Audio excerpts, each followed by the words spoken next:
I didn't rabbit. say we're terrible You at silly everything. rabbit. No, it's not that. It's that sometimes stuff disconnects, and it did. And now it's reconnected. And we're all See? connected. But aren't we all connected, The really? button. You just press the button. It's all okay. My dad, like most dads, panics when it comes to technology. Yes. I don't know about... I panic before and during. That's right. Yes. Sometimes, like, even before it's an issue. Mm-hmm. Like, before you Why wait even till the know last it's there, you start panicking. Why wait till the last And I minute? find that so interesting because so many of my parents' friends have the same, where they panic at the thought of what could go wrong with the thing they haven't even tried yet. It's impressive at times. It is impressive to me. You'll worry before we're even there. Maybe that's just part of who you are as an old Jew. Maybe it is. Maybe that's just a piece of who you are. But it's okay. Not Everything's old, older. working. Sure. Older. Never old. Never old. Just older. Hang on. So far, it's working. That's always exciting. Quentin Decker, greetings from Roma. I hope that's like Tony Roma's in Chicago. No. If you are in Rome, you lucky devil, how wonderful for you. 1 second. So last night were the Hollywood Critics Awards. That's Scott Menzel's thing. Mm-hmm. And now they have one for TV. So last night was the Hollywood Critics Award television. And this is the thing that amazes us, okay? It's sort of an if you build it, they will come situation. Now we know the folks that run it, and they work really hard, and everybody involved, this really is what they do. But it's just amazing to me that if you create an award show, people will come. No one A, doesn't want to get an award, and B, in the larger picture, wants to be seen as snubbing. Yeah, as not going. An organization that would give you an award. And it's but it does, it amazes me. It's like I think we talked about this. We've joked that we should have an award just because people will turn up and take it. So if we wanted to have the Maltin House Awards, somebody would show, God bless them, and they'd be there. Everybody was there, just as before. Scott Menzel's great. Yeah, Scott Menzel's lovely. He's a dear friend. And it's just, it's kind of bonkers to me that you can do this. This is the second time they've done one for television. The whole Better Call Saul crew was there because they won a bunch of awards, including something called the Icon Award. It's a new award they made up. It's fascinating, isn't it? Like, really. Even the Academy. Oh, yeah. We love this. Has just announced that they're giving a new award. Yeah. Or a new slew of awards. Yeah. This fall.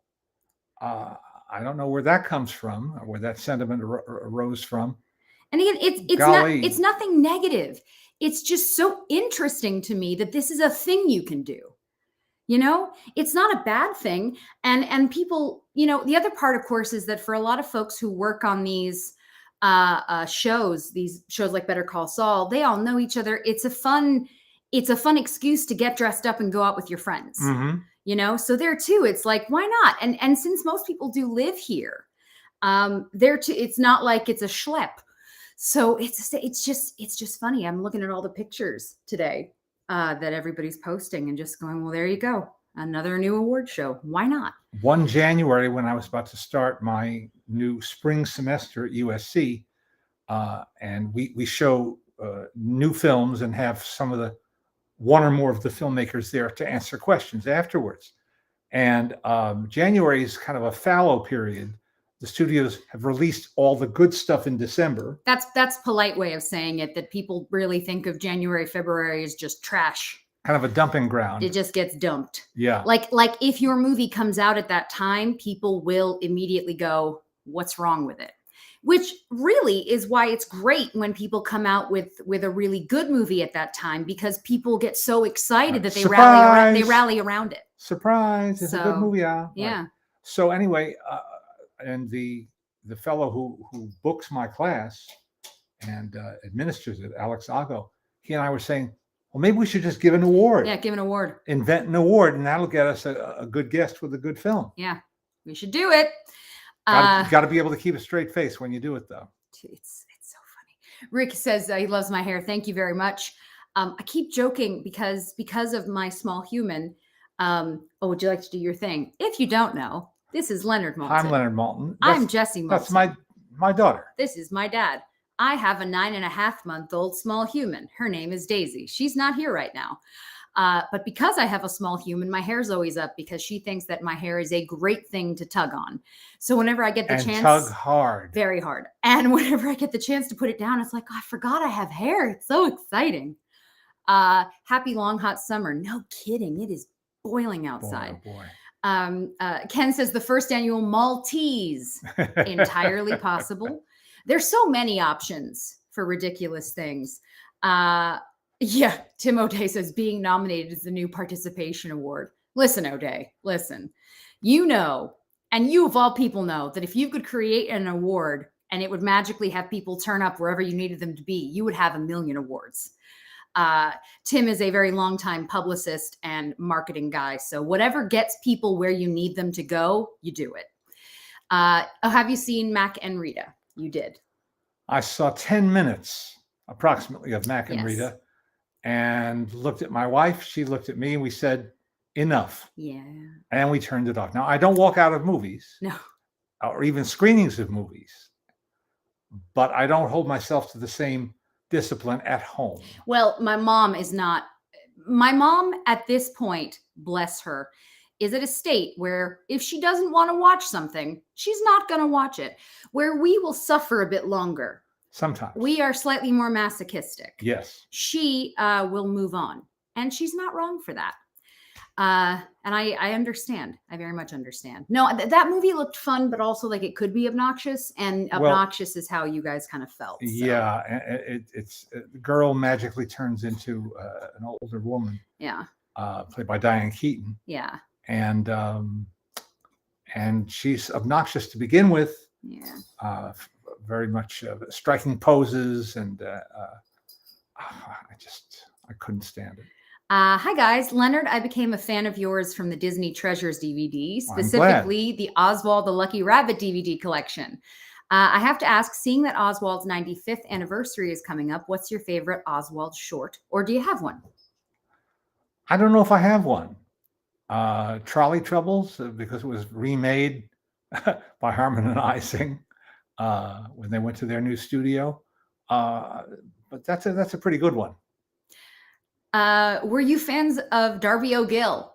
Yes. Yeah. Yes. And I love the idea that they never set foot outside California, Southern California. Yeah. Well, don't ruin the magic. But it's incredible magic. Yeah, it is. I mean, and seeing how they did it, how they pulled that off. And when I was a kid, there was something called Walt Disney Magazine, and there was a cover photo of Walt Disney interviewing King Brian of the Leprechauns. A photograph. There was Walt wearing a tam o' shanter and his woolens, and in the same frame there is this tiny leprechaun king. It's like, well, I know leprechauns aren't real, but who says they're not real? How else to explain this photo? It really confused me. Who says they're not real? It really confused me. Everything's real. Tooth Fairy, you name it. It's all real. Why not? Have you ever seen a film called Mad Dog Morgan? I don't think so. Okay, because they're asking because they're thinking about buying it on Amazon. So it's an I don't think so at the moment. Timothy. Right. Buyer beware. There you Caveat go. emptor. Rick says, Leonard, I recently watched the movie of Immortal Beloved with Gary Oldman as Beethoven. I absolutely loved it. Do you have any thoughts? Well, they're a little dim because I haven't seen it since it came Long out. time. But I remember, being impressed with it then. I don't think that would change. Ooh, Craig, that's rough. Craig says Diane Keaton hasn't made a tolerable film in ages. Well, not necessarily incorrect, but that's rough. Yeah. Yeah, not necessarily incorrect though. But what I find interesting is she wants to work. Yeah. Absolutely. She wants to work, and she's willing to work. And if somebody would write a good script, and present it to her, I'm sure she'd be happy to do that. That's the thing you have to remember is a lot of people want to work. If you're an actor, first of all, a lot of people need to work. because it's how you make your living. But also, you want to work, you enjoy it, it's something you like. So if you like the people that are involved with the project, it can be worth doing, even if you don't think it's going to be the best, just Sure. because you get to go on set and have fun. I remember seeing an interview with Jack Lemmon toward the end of his career, and he made a film of the stage play Mass Appeal, and he said he had waited 18 months to find a script that he thought was good enough, Yeah. to inspire him to get off his That's duff, rough. and get going. He said, but after a point, you're maybe desperate is too strong a word, but maybe not. maybe not. You settle in some cases. I'm sure it's true for many an actor. You take the best of what's being offered. Yeah. And which makes sense. Have you seen the doc Hallelujah? And if so, what did you think? No, I've not seen it. I did, and I liked it. I think Hallelujah is one of those where we can all agree there should be a moratorium on the song for a while, like that and Fever, Peggy Lee's Fever. I feel like both of those should just be taken away for a little while, and then you can earn them back, because they're just used all the time. When you were much younger, you said the same about My Girl. That does get used a lot. But what were we? There was something the other day that we had on, and it's like they always use the same ones. I mean, they always use the same jazz song. They always use the same. If they're about to do sort of like a 50s, you always hear the exact same things. Even the fact that I Only Have Eyes for You gets played a billion, as if there aren't so many other songs. Just weird to me that they choose the same handful over and over again. So let me just go over some stuff from this week. Hang on. Did Jesse Maltin ever have a David Lynch themed party as a high schooler or as an adult? No. That's an interesting question. Yes or no answer, and the answer is no. No. Did you? It's cool if you did. Go on. All right. Alice read, I think last week or the week before, People magazine did a profile of Jeremy Allen White, calling him the star of the summer. Now, I was unfamiliar with him, but you were not unfamiliar with him. Very familiar with him. Because he was on Shameless. Shameless the whole time. And towards the end of the series, he really became the lead. And he is fantastically talented. He's done a handful of other things, but really Shameless was a very full-time job. He also in recent years got married and has 2 young kids.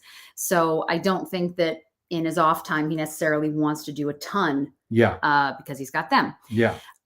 He did do a film that Dave Franco directed, and we interviewed Dave Franco for it. You don't remember because there's so many movies. But there's 4 leads in that, and he's one of them. Well, really talented young guy. Well, he is the lead in a new-ish limited series, 8 episodes, called The Bear. And that show has gotten a ton of attention. It's on FX, and it's also on Hulu. Streams on Hulu. Yeah. Well, we decided to give it a try, Alice and I, and we got hooked. We got hooked big time.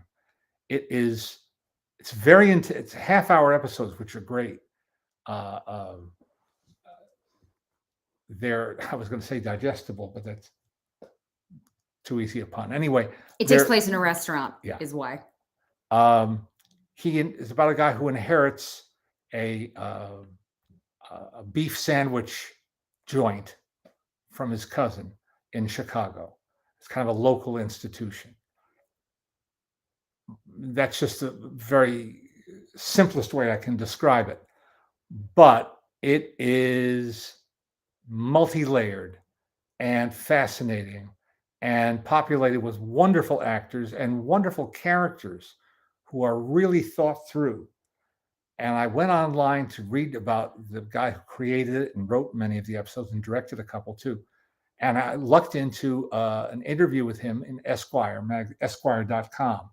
And his name is Christopher Storer. And he is now on my mental map. Yeah. Because this is an extremely juicy, wonderfully written series. I will say though, so I started watching the first episode a few weeks ago when it first aired, because they say it's gotten a lot of attention. And I couldn't get through it because it was just a lot. Yeah. And because I have a little kid, because I have a 9-month-old, having something on TV that is coming at me, Literally chaotic. yeah, can be too much. Yeah. And so I figured, all right, well, I'll try another day and see how it goes. Then they started it, my parents started it and fell in love. And I thought, okay, well, then I'm gonna give it a go when she naps or something. The other actor, though, that Mommy brought up, Ebon Moss-Bachrach. he is another one of my favorite actors who has worked consistently for years and years and years. And if you saw The Dropout And this past year, yeah, with Amanda Seyfried. He plays the Wall Street reporter who breaks the case. If you look him up, you might recognize him because he does work a ton. I love his him. character in The Bear is so interesting because it's a very unconventional, almost unclassifiable character. Mommy said obnoxious. Well, yes, brash. My mother said obnoxious. Brash, So, obnoxious. But she said that by the end, the redemption is worth it. So. Yeah, I mean, I can't say enough about this show. But I'm thrilled because both of these actors, both Yvonne and Jeremy, are so good. I love that people are discovering them. It's, of course, always funny when people talk about folks who our running joke forever is the overnight success that's been working for 20 years. Yeah, exactly. Neither of these guys are new. But if this is how you find them, it's fine with me. Because anything that gets you to them. Great. Well, and I do recommend reading that interview, but not till you start watching the show. Yeah. And as I say, the first episode is a lot. So Yeah, if it doesn't hook you initially, it throws you into a mailstrom. Yeah. A mailstrom of chaos. And nobody wants to be thrown into a maelstrom. A maelstrom of chaos? Is that too much? I don't know. Anyway. And then we had a great adventure this week. We went down to El Segundo, which is not an adventure in itself. With traffic, it can be an adventure. Yeah. It's very near LAX, the airport.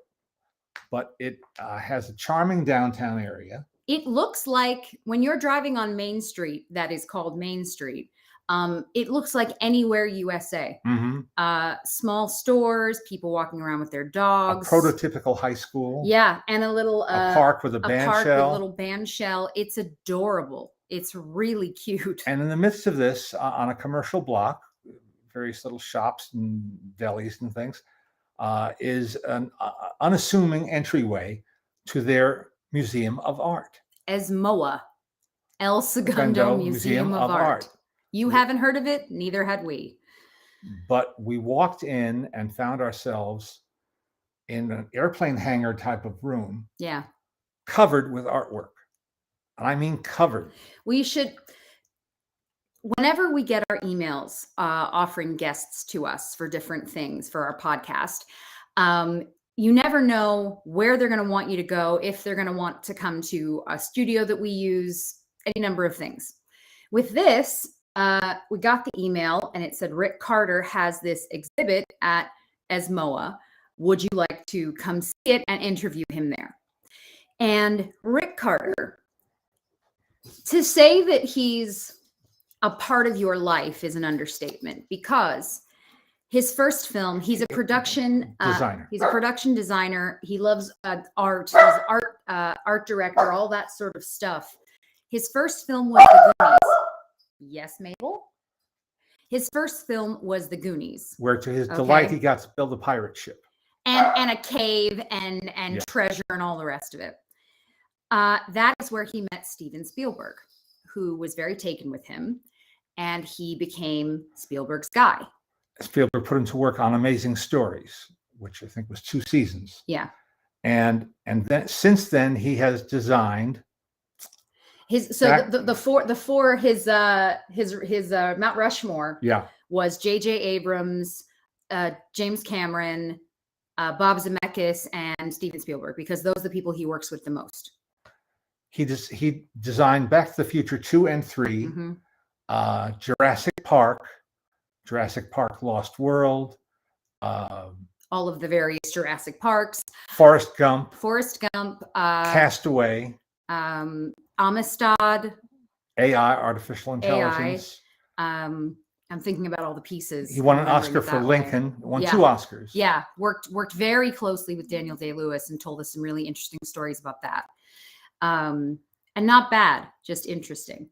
What else? As I say, my mind is going around the exhibit, trying to think of Avatar. Oh God, yeah, Avatar. And the 2 J.J. Abrams Star Wars Yes. movies. Yes, the Star Wars is I mean, it's among other things. Among other things. So when I say that he's a part of your life, I mean he's a part of your life. So walking into this exhibit, this very cool exhibit, and you're seeing imagery from Forrest Gump and Jurassic Park and all these other things that you know. Whether you love the movies or not, visually you recognize these things immediately, you know, and it's really wild. So that's where we got to go interview him. We drove to El Segundo. Our amazing engineer, our fearless engineer who goes everywhere with us, was there. He and I, my dad and Rick were sitting in folding chairs. Then we had a table. And then me and Aristotle, our engineer, are sitting on the Forrest Gump bench. One of 6, he believes. Yeah. But this was used in the movie and it's been at his house since. We're sitting on it. The most uncomfortable bench. I cannot explain just how uncomfortable that bench was. And as I'm sitting there, I look to my left and I realize that there's a box of C's candy, a box of chocolates. And in my head, I go, who left chocolate? Box of chocolates.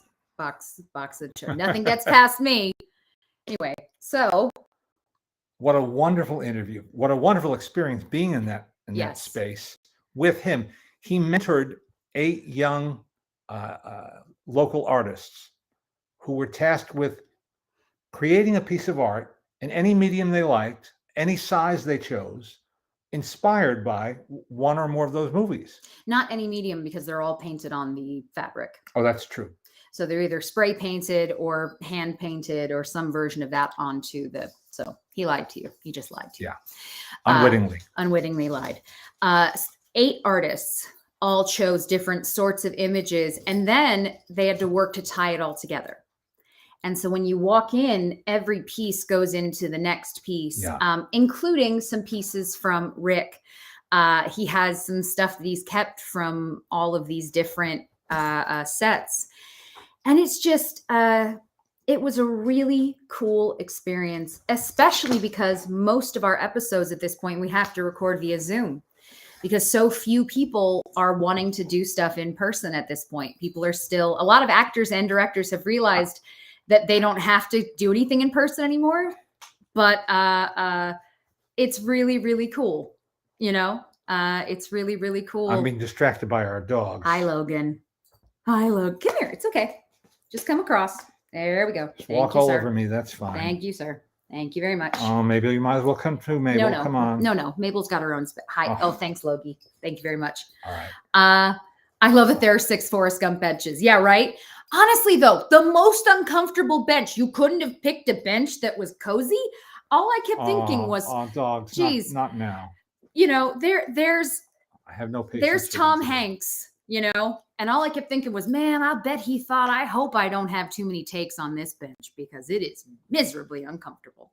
But also very cool, of course, to sit on it because we all recognize it. Still funny. And the exhibit will be up until March. So if you live in Southern California, you can go see it. And it's a really wonderful space as well. The people who run it, come here, puppy. The people who run it care very deeply. And that's wonderful. No, we're not friends with Tom Hanks. No. We've met Tom Hanks. I think you probably interviewed Tom Hanks. Softest hands, very soft hands, soft hands. First time I met him, I think I was 12, and it's all I could think was, he's got really soft hands, and he's never failed. Always had soft hands, ever since. Well, there you go. That's my Tom Hanks story. Actually, my Tom Hanks story is that he offered us one of many, many, many VHS of That Thing You Do that live in his garage. To which I said, "Don't threaten me with a good time. I'll take all of your VHS." It's so funny. Chris Elliott's daughter plays his sister. Oh yeah, in The Bear. Yeah, she's very good. She's very, very good. Sorry, gonna catch up down here. Yes, doggy jealousy. Look, we live in a circus, okay? We live in a circus. We've got babies, we've got dogs. It's madness here.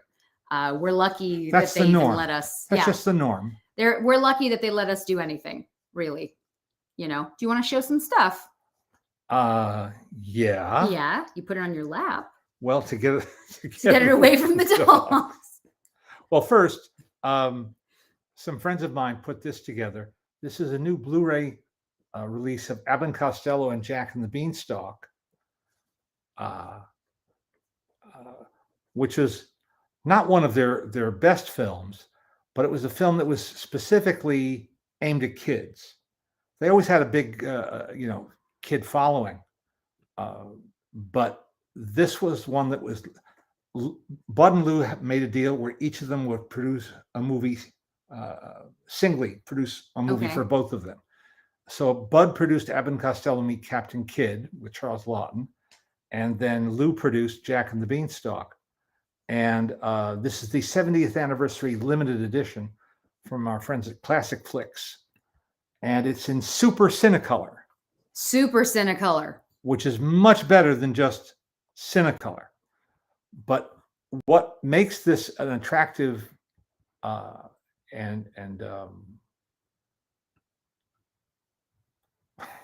the word I'm looking for? Help me. If you're an Abbott and Costello buff, if you're really into Abbott and Costello, you need to have this disc. There you go. Because it's got so many wonderful extras on it, and it's all done by the folks who call themselves 3D Film Archive. Bob Fermanek and Jack Theakston and Ray Faiola and Ron Palumbo.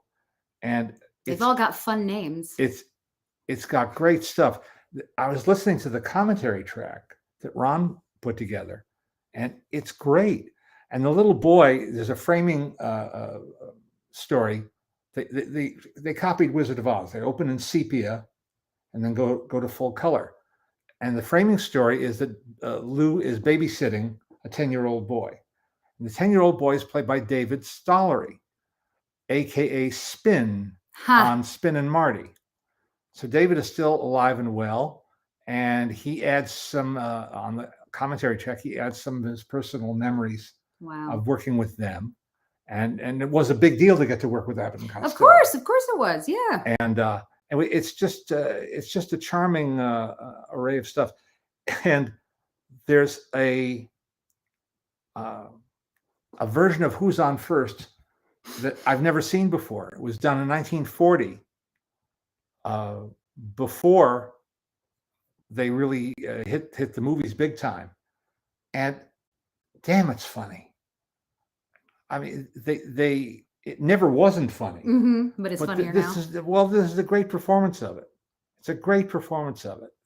And so that's my recommendation du jour. There you go. At what age do you think it's okay to see The Exorcist? I saw it at 10, but my friend says 18 is the right age. Some might say never. I think I watched it with Veronica when I was, 8 or 9. How did that happen? And because you weren't home. And so I have what I call a bonus parent, Mercy. Mercy started taking care of me when I was 1. And I always say she just forgot to leave. She's still here. And her daughter and I were raised like sisters. Veronica showed me all the stuff that I should absolutely not have seen as a kid. I saw Silence of the Lambs with her, all that kind of stuff. So anything that was inappropriate, she decided I should watch. So we watched The Exorcist, and I, for years, had nightmares about those bodies in the pool. I can still see it in my mind, which is equally scary that I can still see it. Every single person is different, is the reality of it. Everybody's different. And if your kid is the kind of kid that's sensitive, don't show them something that's scary. At some point, they'll decide if they want to, and then they can. But you don't have to force anything on them.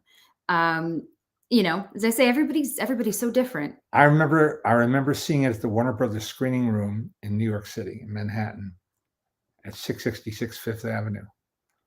And being deeply disturbed. Well, because it's really disturbing. Well, also the little woman, the little person, when she's they're coming, they're back, all that No, sort of. that's Poltergeist. Oh yeah, sorry, that one too. See, this is the other thing. Do you ever have stuff you watched as a kid and it sort of I just think Bodies in the blends? Pool is Poltergeist. Bodies in the Pool too. is Poltergeist too. It absolutely is. Yeah, that's Poltergeist. No, I saw Exorcist later. Gosh, yeah, they Well, all I blend hope so. because they just terrified me. The Exorcist is just, I don't think it's lost anything. I don't think it's lost any of its No. power or impact. Not over the people who made it either. Yeah, Bodies in the Pool is Poltergeist. I screwed up. My apologies. Yeah. It scarred me as a child. Go on. Yeah, it absolutely did. It terrified me. No. Our friend Jimmy Caron, the late wonderful Jimmy Caron, one of his best credentials was that he was the real estate guy who sold Craig T. Nelson the house in Poltergeist. It's funny because it's this time of year, obviously, because apparently we just jumped to Halloween since it's the second that July 4th ended, they went, it's Halloween now. No. Hocus Pocus comes up all the time. The opening of Hocus Pocus is terrifying. It's absolutely, I still think it's weird that kids watch it because the three sisters, they get hanged and you see their feet dangling. Like, is that not a little much for a movie that is theoretically for kids? Like, that's bonkers to me. I enjoy Hocus Pocus now, but there's many things in it that are very scary and completely inappropriate for kids. You know what I mean? Weird, very weird. Well, as Jesse says, you have to know your own kid. Yeah. I would recommend holding off on Exorcist till about age 30. There you go. Yeah. Or 40. Maybe. Yeah. It's the scariest movie I've ever seen. It's pretty scary. As I say, it's crazy to hear the cast talk about it. The cast and crew are still scared of it. There's that undercurrent on the soundtrack, like a low hum of some sort. No. Yeah. No. Wow. But I don't like the revisions that Mr. Friedkin made for the reissue. I disapprove of them, and I don't think they help the film, and I think they hurt the ending particularly. The ending has a button on it, and now it just sort of wanders off. Someone just noticed the Stanley Cup that's here. That is actually a popcorn maker. My husband is a hockey nut, and my mom bought this when his team of the Penguins, the Pittsburgh Penguins. And so she got, when they won the cup a few years ago, she got him this popcorn maker that just happens to be in the background there. And it just happens to be. And it just happens to be there. You should see Exorcist 2. It's a different kind of terrifying. I'm good. I'm fine. I don't like being scared. I don't mind it. Like I can watch horror movies, but it's not something that I actively seek out. You know? Oh, there's another disappointment this past week. The Sandman. Oy, well, I don't know if it's disappointing. It's not your genre. So I don't know if disappointing is the word. Yeah. Because I think Scott likes it.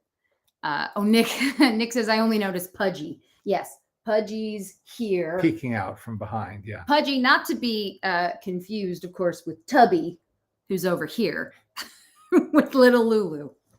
These are the things. When I was a little kid, Michael Jackson's Thriller scared me to death, especially the werewolf transformations. Well, that's what I mean. When you're a kid, depends on who you are and what you react to, because some stuff is very scary. And other things, maybe you don't mind. Everybody's different. Thoughts on Batgirl? What a mess. Yeah, what a mess. Thoughts on Batgirl? What a mess. And there's also a Scooby-Doo movie. Oh, yeah. Lost in that. Yeah, I don't think anyone's really upset about that. That maelstrom. I don't think anybody's really upset about losing Scooby-Doo, but here we are. Well, though they're also having this conversation over Ezra Miller with The Flash because it's such a wreck. I don't know. It's a weird time. Well, it is a strange time for everybody. Yeah. And for a variety of reasons. And over at Warner Brothers Discovery, as it's now called, they are, first off, they've announced they're going to merge the two networks together, HBO Max and Discovery. I hope they have Discovery better Plus. Discovery Plus. I beg your pardon. I hope they have better service than they currently do for HBO Max. Either way, I think what's happening is perhaps they're realizing that there's too many streaming platforms. I say that as 12 more streaming platforms appear. But I don't know. It's crazy. Everything is crazy. And I don't know. The amount of money that they spend on things these days is just absolutely mind-numbing. And then they put them on these streaming platforms, and the streaming platforms much of the time are not great. So why? I don't get it. Why would you kill a movie you just spent $90 million on? Seriously. I don't know. Even bad, put it out.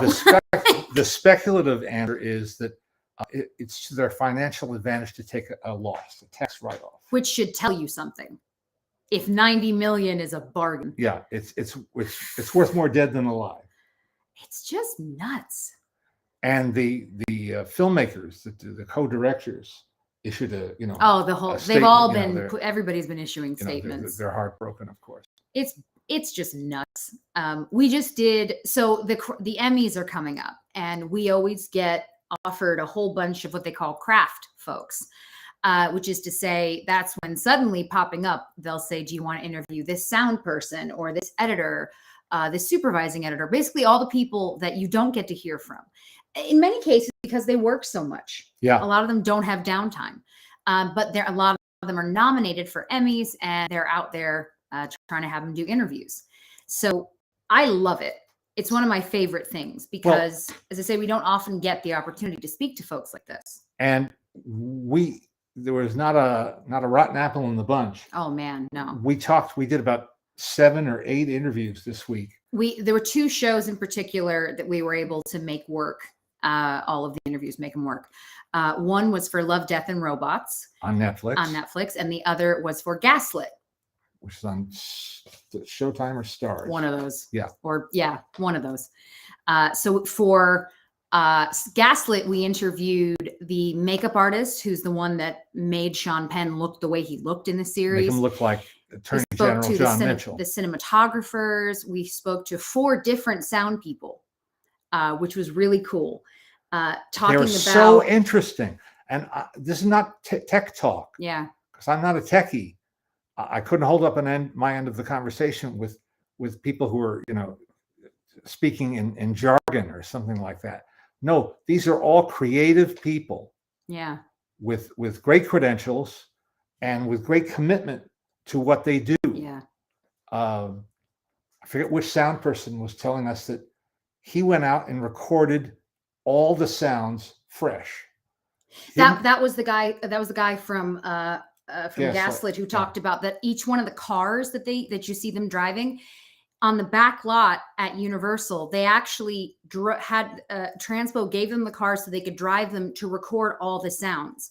So, of a car from the 70s. So when you hear them driving whatever it is, Cadillac or whatever it is they're driving, that's what you're really hearing, that car. Or the sound of a telephone ringing in the 70s. Yep. The sound of a telephone ringing down the hallway in the 70s. The sound of a television, all these different pieces, as well as editing one person's voice into a conversation. So when they're playing a recording of someone speaking to Nixon, they have to make it sound like you're really speaking to Nick. It can't sound like 2 different things. Anyway, it sounds nerdy, but honestly, it was so cool to listen to. And then speaking to the folks for Love, Death, and Robots, if you've never seen that series, every episode is different. And they work with so many different kinds of people and directors. It was really, really neat. And we even got to speak to Tim Miller, who is the creator and executive producer. And he also directed Deadpool, which is a movie I love. But he gets super passionate and had so much fun just sort of talking about all the details. And then with him, we were interviewing a supervising director, Jennifer Nelson, and her whole thing is to basically handhold every single director they deal with. And if you think about the fact that almost every episode is its own thing with its own director, like she has to make it fit. She has to make it all work. Anyway, and she thrives on it. she loves it. She loves doing story. She told us this whole. She loves doing storyboards. They're one of her favorite things to do. And for animation storyboards, with live action, you don't necessarily need it. Yeah. With animation, you have to, and it's one of her favorite things. So we've had a wonderful week. had a really fun week. Yeah. Interviewing And we'll be posting those over the next couple of weeks. Yeah, Rick Carter is up. The Rick Carter episode is up, and both the Emmy episodes will be up this week because voting ends in like a week and a half, and so getting the episodes out so folks can listen to them. Somebody's recommending. Craig says he's recommending some wonderful short foreign films. Petite Maman. I saw that. I think you did too, because it was nominated for a bunch of things last year. I didn't see it. Playground and Hit the Road from the son of Jafar Panahi. Okay. Interesting. Glad Good to to have know. the tips. Yeah. Why aren't festivals still doing online programs? I would think it would give them extra money to put some films online as well. No, actually, it can really harm them. The problem is the rules are very specific when it comes to how a film can get nominated, how it can get funding, all sorts of pieces like that. And there are even some festivals where if a film is not premiering at your festival, they won't show it. This has been a whole thing with Venice, Telluride, Toronto, because they come in a row. And there are some that are now saying, well, no, if you premiere in Venice, we won't show your movie in Toronto. Well, Toronto is one of the biggest markets that exists. Film festivals, in theory, are made for films to be seen and then purchased and then distributed. That's the technical purpose of a film festival. Well, of certain film festivals. Well, no, but I mean, there's some festivals that are not marketplace festivals. But that's because they don't have to be anymore. Yeah. I mean, that's the thing. Yeah. I mean, that used to be what the main reason, because a lot of the stuff that we'd see at these festivals didn't yet have distribution. Still, a number of the festivals we go to, many of the films don't. Think about how many in Telluride don't have distribution yet. Yeah, that's true. So a lot of them, that is still the purpose. So when you put something online, first of all, you're dealing with fraud. And that's always a really big issue. Or the possibility of somebody piracy. can film it, record it, take it, do whatever they want to do with it. But also because of these different rules, even rules about nominations. So I think we've talked about before, for a film to be able to be nominated for an Academy Award, it has to have shown in a theater for a week in one of the big marketplaces, meaning Los Angeles, San Francisco, Chicago, New York, somewhere like that. It has to play for a full week. That is the requirement for it to be able to be nominated. If it's seen as going, and again, all of this is changing because of the pandemic. Shifting sands. It was already shifting because of streaming. But then when it came to COVID, obviously everything switched because you couldn't tell people they have to put it in a theater because people couldn't go to theaters. So that moved it around. But basically, if it goes online, then for some it will say, well, then this was streaming. This didn't have feature. This didn't debut in a theater. It's a whole thing. And monetarily, many of the big film festivals already sell out. So they don't need to make more money selling something online. And many times because they wouldn't charge as much. I just read where Emma Thompson's new movie was ruled eligible for the Oscars, even though it was debuted on Hulu. Yes, exactly, because they have to have these conversations beforehand. I read the opposite. Yeah. I just watched it the other night. Good luck to you, Leo Grant. I liked it very much. Yeah. And of course, she is wonderful. Always. And that's a constant. Yeah. But she's great. But the article I read, which was I think from the LA Times. Let's see if I can pull anything up. They were saying, too bad you won't qualify. Yeah. So if that's a change of status, I am unaware. Emma Thompson back in the Oscar race after Good Luck to You, Leo Grant appeals. They had to win an appeal for that to happen. That's what I mean in terms of just how screwy it can get. So for that to be something that was eligible, they had to appeal. Now, how did you find that just now? Internet. Yeah. I started typing in "Good Luck to You, Leo Grant," and the first article that popped up was that one. See, this is such a revolution. Oh yeah, I have a computer in my hands. Yeah, you have a very high-powered Yeah, computer. I have a your computer in hands. my hands. It's wild. That's So fascinating, like how the Taylor Swift video just qualified as a short film. Well, see, again, part of this is, of course, Josh, you would know that. Part of it, of course, is that they are having to change certain things to keep up, and because they want to be hip with the kids. So, I mean, imagine if you're desperate to get better ratings for the Oscars, you're going to bring Taylor Swift in, right? That's one way to do it. Now, those of us who watch the Oscars all the time don't care if Taylor Swift is there, but they just keep hoping. They keep hoping and praying that them having someone like that will raise it up. Have you two ever attended Slam Dance? Their rule seems a lot less strict. So, short answer is no. yes, I have. You have. So not physically, but I've been sent a bunch of their films, and I always see their filmmakers when we go to Sundance. Yeah. You do too. Yeah. We see some of their filmmakers. Mhm. We do a lot of interviews at Sundance.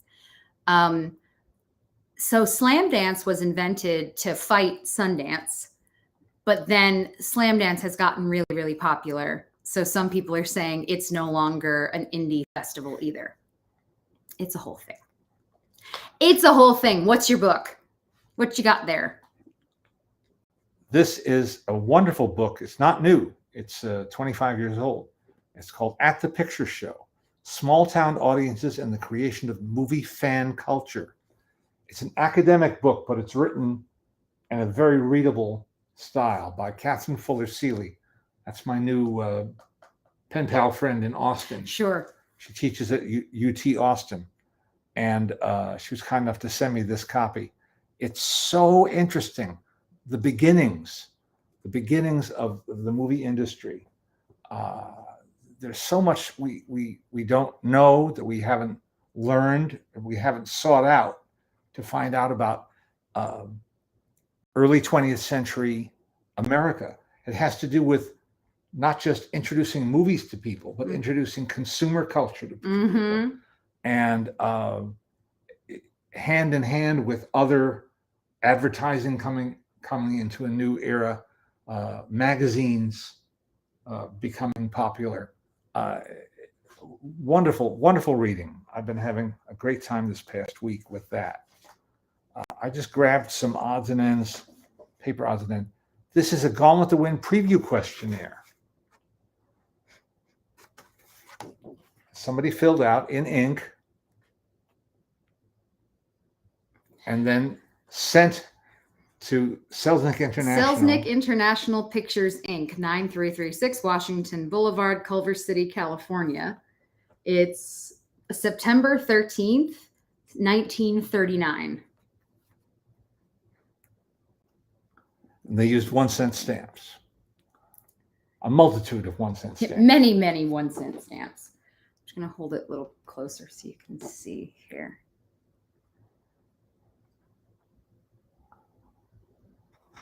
That's really cool. It is. And I think it is perfect the way it is. Do you think that any battle scenes should be added to the picture, or any fuller portrayal of the Civil War, its causes and development? And the person answered, I think it is perfect the way it is. Did any part seem too long? If so, what parts? Nothing seemed too long. Well, this person really enjoyed the film. They like that movie. I don't generally, when I was in my acquisitive state as a collector, I would try to stick to American release material, posters, stills, whatever. But I came upon this and, of course, couldn't resist. This is either a Spanish or Mexican version of a lobby card for a Charlie Chase short from 1930. They call him Charles Chase there. And that shapely leg poking out from the bundle that he's holding is Thelma Todd. That shapely leg is Thelma Todd.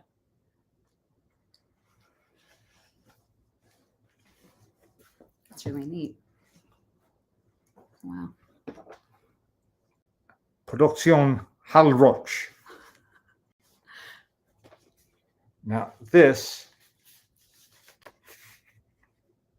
is the amazing Dancing Charlie. Illusion. Can be made to dance on floor, table, or chair at your command. It's baffling, amusing, mystifying. Hours of endless entertainment for young and old alike. British made. Let's see. Ha! It's baffling to me. It is baffling. I just want to be really gentle with it. There he is. He can dance. I'm very gently shaking him back and forth.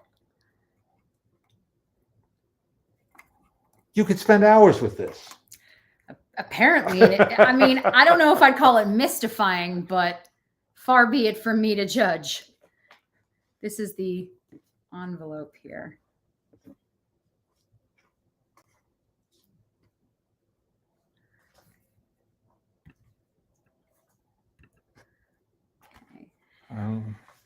Is the Charlie Chaplin Taschen one of your favorite books from the publisher?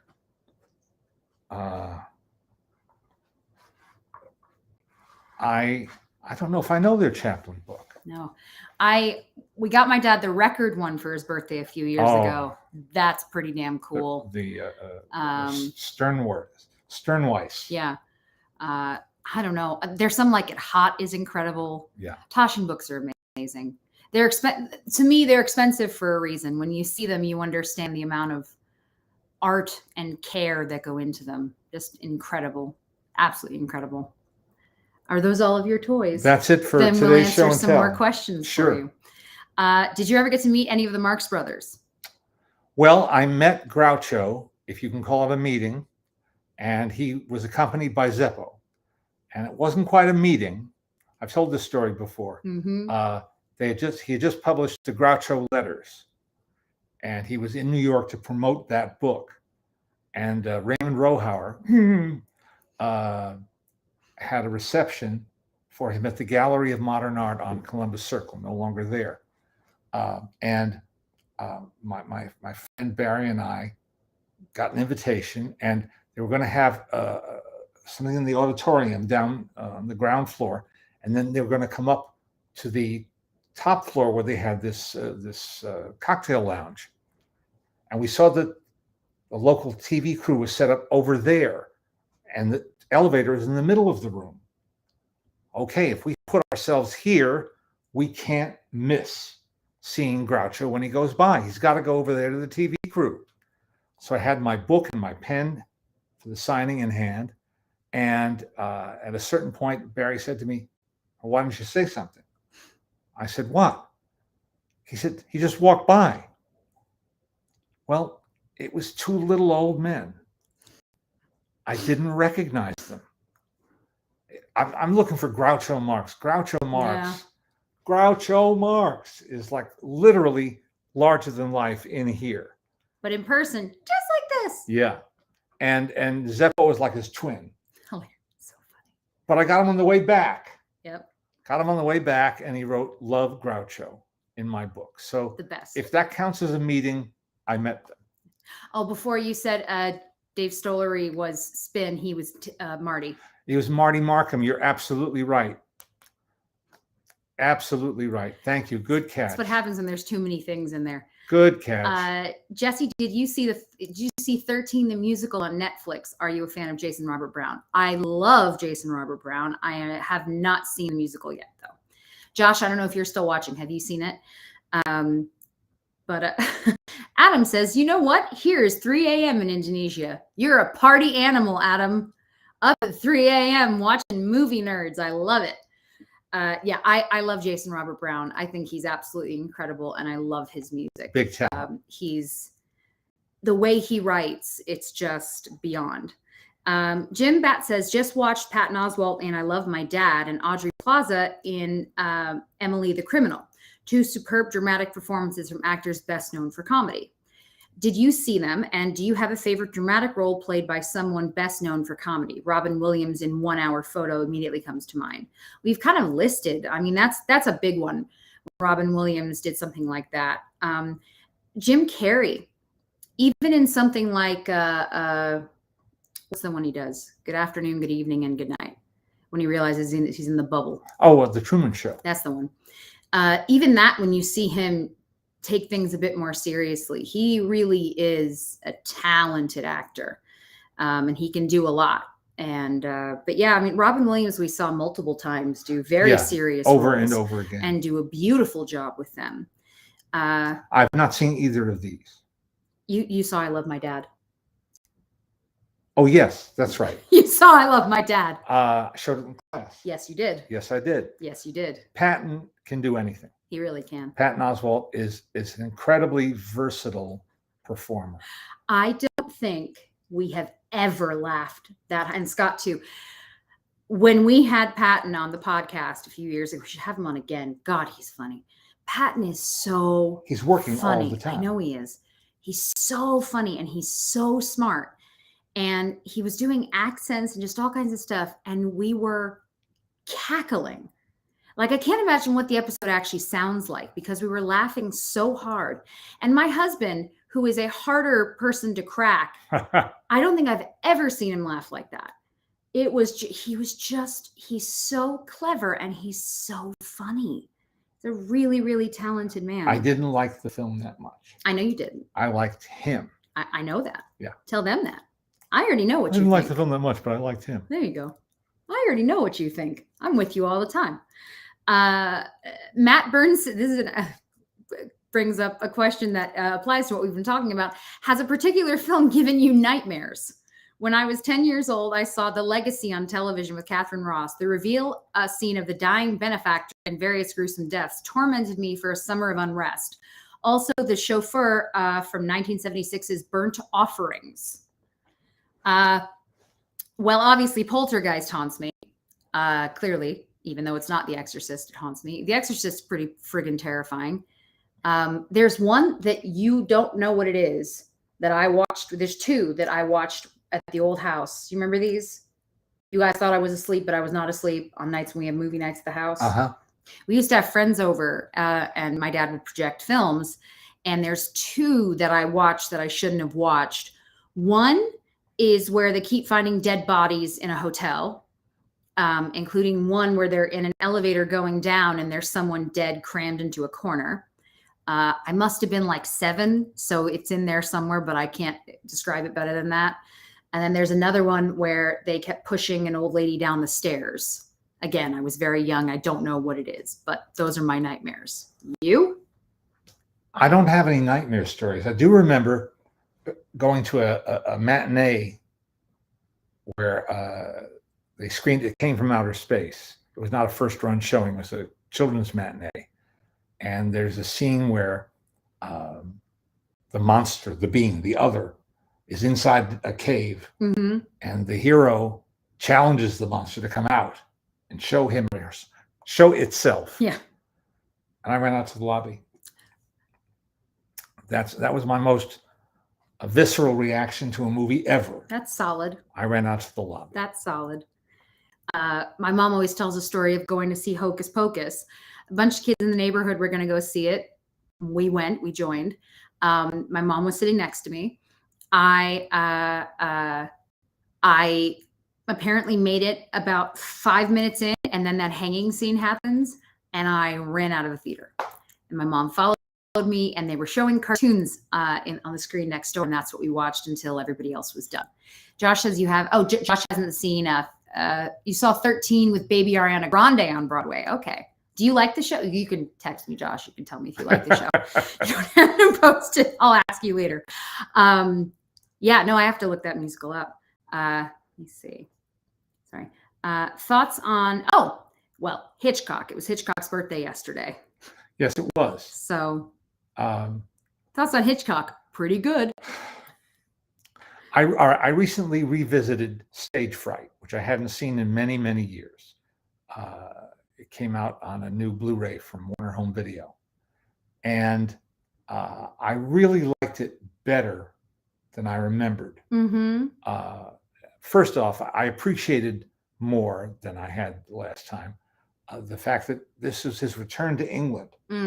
He'd been in Hollywood for a decade. he went back to London to shoot this film with Jane Wyman and Richard Todd and Michael Wilding and Marlene Dietrich. And he found roles for some of the most wonderful British actors, Alastair Sim and Kay Walsh, several others. And I think it was a celebration of them in part that made it special. And I just appreciated it on a different level. And I think more of it now than I used to. There you go. Hang on. Do we have is she free? Scott Hadfield? You're premature. Apparently I am. I can hear that my baby and my husband have just returned to the house. Can't hear the baby yet. He left the baby at the pub. That must be it. Honey, would you bring me the baby, pretty please? You can hear the dogs in the background. Bring me the baby, please. Thank you. She'll come on and just say goodbye. She just went to the pub with her dad. She is living her very best tiny person life. We will be going to Telluride at the beginning of next month. It'll be Daisy's first Telluride. And then her first Fantastic Fest a little after that. Hi, monkey. Hi, monkey. Yay! Hi. Hi, hi, hi. Who's that? Who's that? Who's that gorgeous girl? You say hi. That's you. That's you. So this is my daughter, Daisy, if you haven't seen her yet. She's generally a pretty happy kiddo, and we're very lucky. Yep. Yeah, did you have a good time at the pub?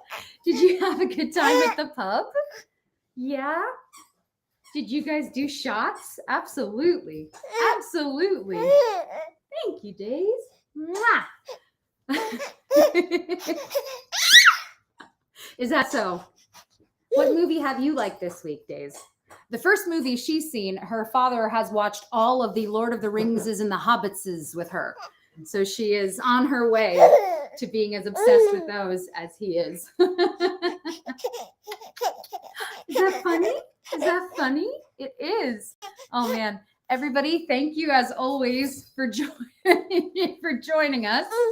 And we will see you next week. We'll see you next week if Daisy lets us live. If Daisy lets us live. Victoria wants to know if she knocked back a black and tan. Not today. Next time. Next time. Everybody be safe. We will see you. We will see you next week. Bye. Be kind. What are you doing? What are you doing, you silly monster? Oh, yeah. Oh, yeah. What can you bring?